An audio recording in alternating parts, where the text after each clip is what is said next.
Hello everyone. So last time we studied about the way topic which is force exerted by the jet on moving plate. Okay, in which we discussed various cases. The first case is when the plate is vertical and it is moving. Okay, with the jet. Okay. Second one is when the plate is inclined, and the third one is when the plate is curved. In the curved plate, we studied about unsymmetrical case when the jet strikes tangentially at one of the tips of the curved way, or you can say curved plate. Okay, today we are going to start a new topic which is force exerted by a jet on a series of vanes. Okay, see here it is shown in the diagram here that here it is a wheel. Okay, and on its circumference various plates are mounted. Okay, see here these are various plates, or you can say vanes. These are various vanes which are mounted on this wheel. Okay, so till now that we studied the various topics which we study are the theoretical applications, you can say. But the practical application of this momentum equation, you can say impulse momentum equation, is this one. When the when the jet exerts a force on series of vanes.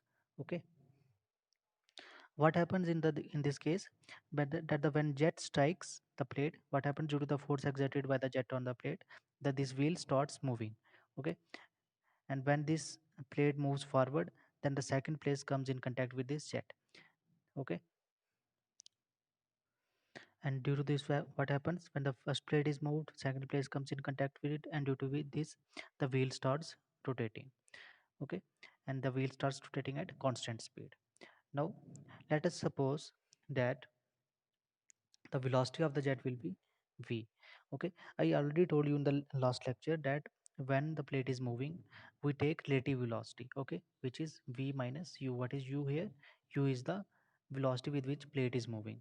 Okay, so let us suppose that capital V is the velocity of the jet, d is the diameter of the jet, and small a is the area of cross section of jet, and u is the velocity of the plate. Okay, from here, as you know, what happens, and that due to this, what happens, that the mass of water coming out from this nozzle. Okay, as the mass of water coming out from this nozzle is always is always in contact with the plate. Okay, so how much will be the mass of water per second striking the series of plates, as we find in last time, it will be equal to rho A V. तो यही discuss किया था हमने last time भी, ऐसे ही निकाला था रो A V. अब ये आपको मैंने बहुत बार बता चुका हूँ कि ये रो ए वी कहाँ से आया है. ओके, ये है हमारे पास mass of water striking per second. तो यहाँ से हमारे पास क्या आ जाएगा, रो ए वी. ओके, अब किस वेलोसिटी से ये स्ट्राइक करेगा प्लेट को? अब प्लेट मूव कर रही है तो किस वेलोसिटी से करेगा? रिलेटिव वेलोसिटी से. ओके, तो रिलेटिव वेलोसिटी कैसी निकल गई? जो वेलोसिटी होगी जेट की, उसमें से माइनस करेंगे किसको? वेलोसिटी ऑफ प्लेट को. तो वहाँ से हमारे पास रिलेटिव वेलोसिटी आ जाएगी. ओके, अब देखो, जब यहाँ पे जस्ट स्ट्राइक करेगा प्लेट को, तो क्या करेगा? जो जेट होगा, जो वाटर होगा, वो क्या करेगा? टेंजेंशियली मूव करेगा नीचे की तरफ. ओके, तो इसका मतलब क्या होगा कि जो वेलोसिटी कंपोनेंट मोशन के डायरेक्शन में होगा वो हमारे पास जीरो होगा, क्योंकि स्ट्राइकिंग के बाद ये टेंजेंशियली मूव करेगा. तो हमारे पास फोर्स कैसे निकलेगी? तो फोर्स एक्सर्टेड बाई जेट कैसे आएगा इसमें? जो मोमेंटम इक्वेशन से निकालते हैं हम. तो force exerted in x direction, okay, in the direction of jet, तो किसकी इक्वल आ जाएगी? सबसे पहले तो मास of water striking per second. Okay, उसको किससे मल्टीप्लाई करेंगे? तो हम काफ़ी बार कर चुके हैं, वो आ जाएगा initial velocity minus final velocity. Okay, तो यहाँ से हमारे पास फोर्स एक्सर्टेड आ जाएगी. अब मास ऑफ पर second, mass of water striking पर सेकंड तो हमने देख लिया, वो किसके इक्वल आया था? रो ए वी के इक्वल.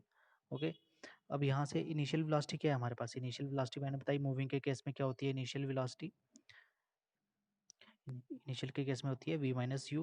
और फाइनल वेलोसिटी क्या है? क्या बताया मैंने कि स्ट्राइक स्ट्राइक करने के बाद जो वाटर होगा वो टेंजेंशियली मूव करेगा.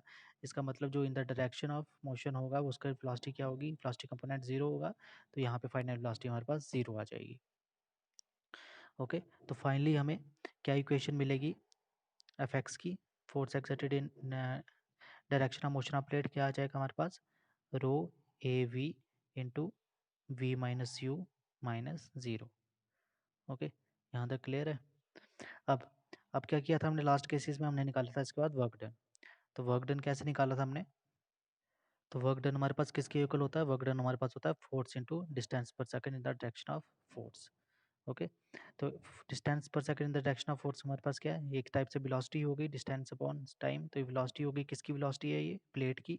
तो इसमें u आ जाएगा, ठीक है, F x into you. F X की वैल्यू यहाँ पुट कर दोगे तो हमारे पास वर्क डन आ जाएगा। एफिशिएंसी निकालने के लिए और क्या ज़रूरत होती है आपको? एफिशिएंसी निकालने के लिए आपको काइनेटिक एनर्जी चाहिए होती है पर सेकंड, ठीक है। तो अब काइनेटिक एनर्जी किसकी इक्वल होती है? 1/2 mv²।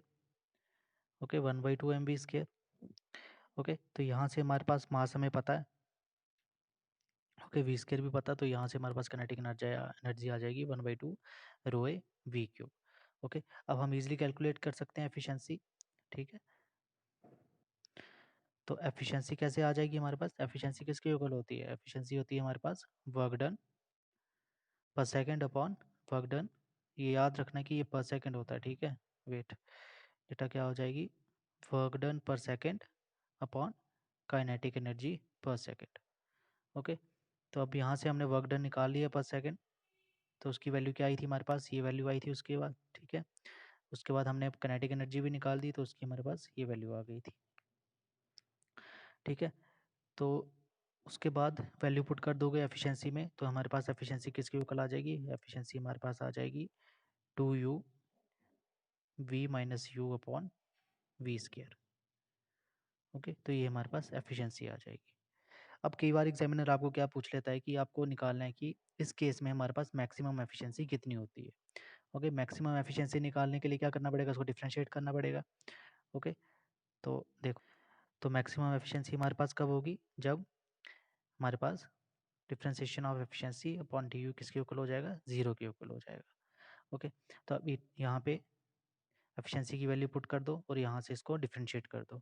तो जब डिफरेंशिएट करोगे तो उसके बाद हमारे पास आ जाएगा यहाँ पे v is equal to 2u, ठीक है, v is equal to 2u के इक्वल आ जाएगा। ओके, डिफरेंशिएट करने के बाद अब ये जो v is equal to 2u आया, इसको हम कहाँ कर देंगे? हम पुट, इसको हम कर देंगे एफिशिएंसी की जो हमारे पास वैल्यू आई थी। क्या आई थी हमारे पास एफिशिएंसी की वैल्यू? वो हमारे पास आई थी 2u v minus you upon v², इसी के इक्वल आई थी, ठीक है। तो अब हमारे पास जो यहाँ से v आया, ठीक है, ये वाला v हमारे पास जो आया यहाँ से, तो अब इसको यहाँ पे सब्स्टिट्यूट कर दो v को, तो हमारे पास क्या बन जाएगा यहाँ पे? यहाँ पे हमारे पास बन जाएगा 2u।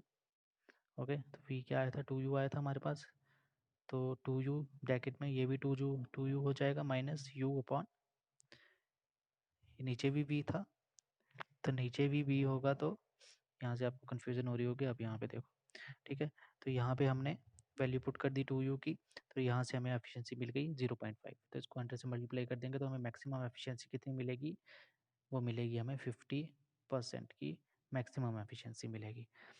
ओके, तो ये हमारे पास डिफरेंट केसेस थे एप्लीकेशंस ऑफ मोमेंटम इक्वेशन के, और एग्जामिनर इनमें से कोई भी एक केस कभी भी पूछ लेता है, ठीक है। तो मैक्सिमम जो आपके एग्जाम्स में आते हैं वो इन्हीं केसेस में से आते हैं, ठीक है। कोई भी आपको एक पर्टिकुलर केस पूछ लेगा और उसका फोर्स एक्सर्ट करना कितनी हो रही है, फोर्स एक्सर्ट कितनी हो रही है, या उसका वर्क डन, काइनेटिक एनर्जी कैसे निकालनी है, वो आपसे पूछ लेगा। ओके, तो कई बार सेपरेट क्वेश्चन बना के ये भी पूछ सकता है कि आपको जो सीरीज ऑफ वेन्स जो फोर्स एक्सर्ट हो रही है उस केस में आपको मैक्सिमम एफिशिएंसी डिराइव करो, ठीक है। तो इस टाइप के क्वेश्चन होते हैं। चलो, अब इसका भी एक हम न्यूमेरिकल देख लेते हैं। ओके, तो ये रहा हमारे पास न्यूमेरिकल।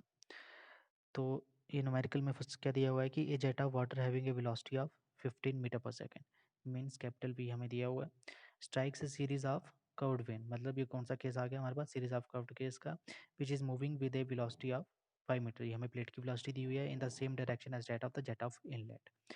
ओके, उसके बाद हमें क्या दिखाया कि the when is so shaped that the jet is deflected through 135 degree.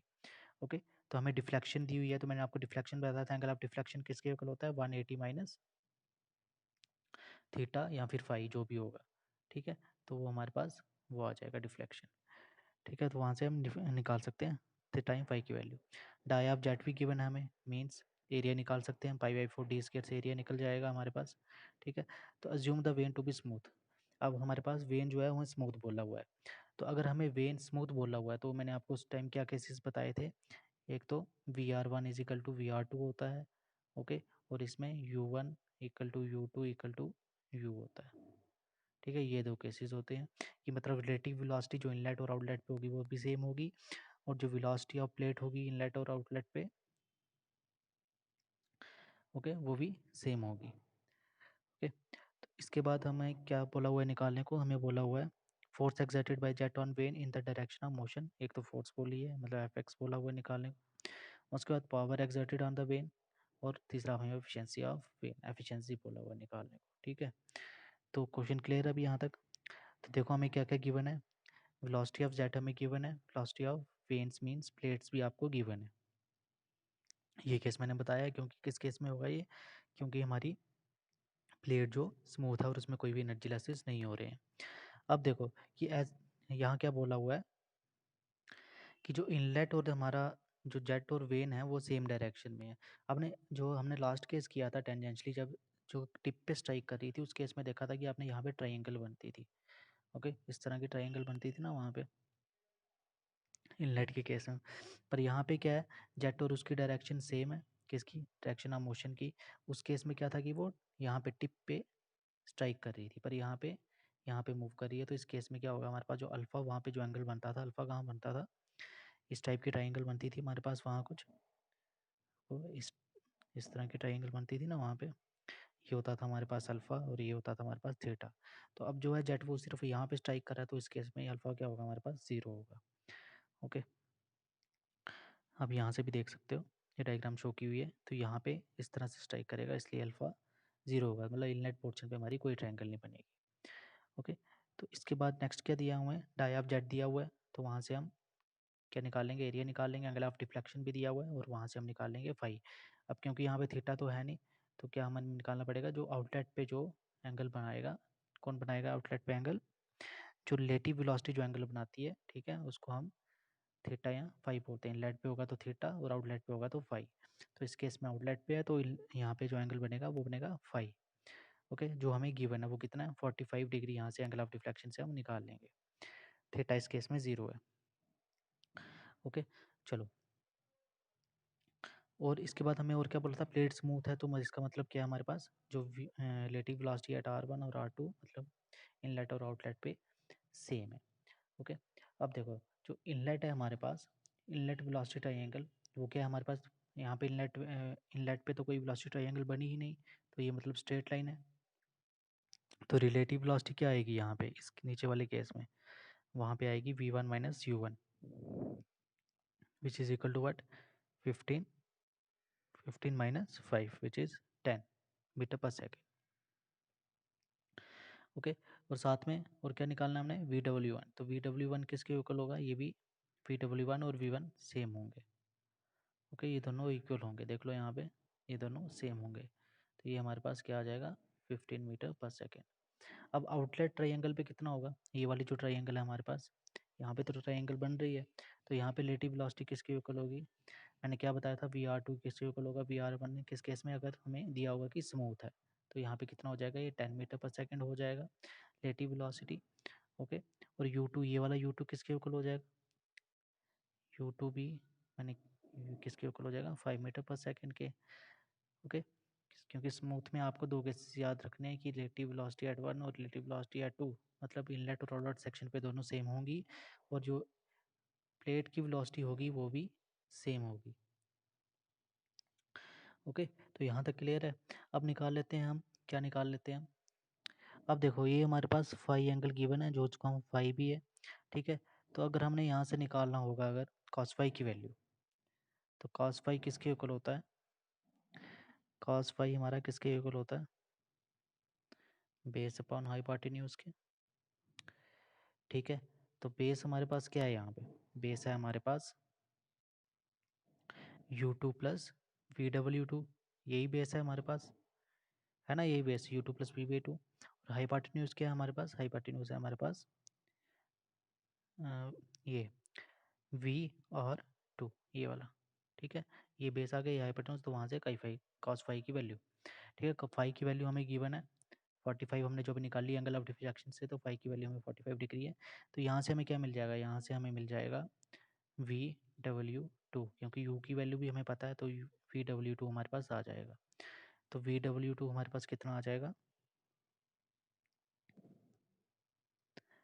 तो हमारे पास VW की वैल्यू कितनी आ जाएगी यहाँ पे 2.07 मीटर पर सेकेंड।